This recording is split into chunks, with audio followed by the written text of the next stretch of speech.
First thing, God's plan is way bigger and way more intricate than you could ever fathom.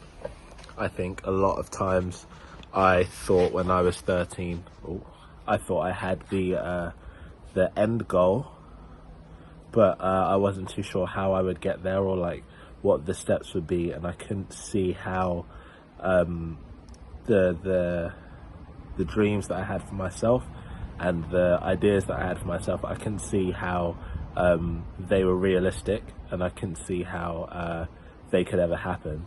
And I'm 24 now, so about a decade, just over a decade down the line, I still have those dreams, but there's all these different things that happen, different people you meet, different places in the country you end up going through, all these paths that you would have never thought to take if not for a push of faith or anything. It showed me a lot how much God is deeply involved in the really intricate details. Just the right amount of money coming into your account, ending up in a place or on a course with certain people that end up being really important to you, and different actions here and there. Like, there's so many different parts of the plan and so many different things that God is in control of in the plan that work perfectly towards the end goal. So allowing myself to dream so big was good, but also I would have told myself to actually believe whatever you're dreaming can happen, and that God has a plan for it. So that's one thing.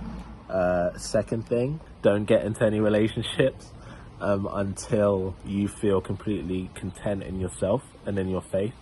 I think a big desire of mine growing up was family and female companionship, and I think a lot of my time when I was 13 was spent thinking about girls.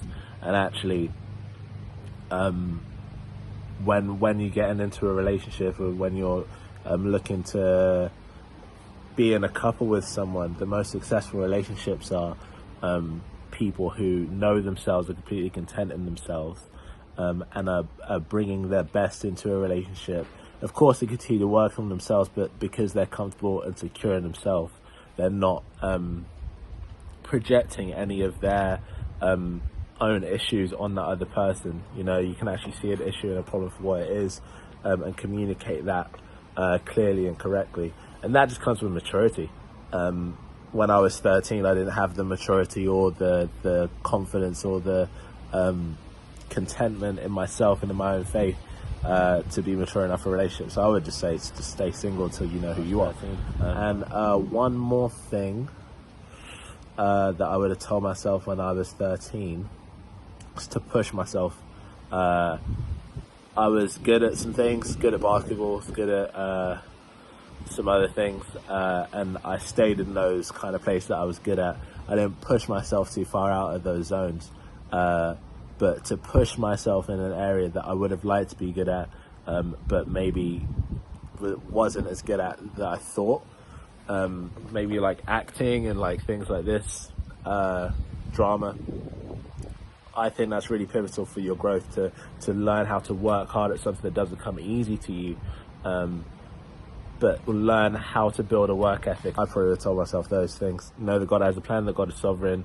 Don't need to be in a relationship until you're mature enough, until you know who you are in yourself, and to continue to push yourself.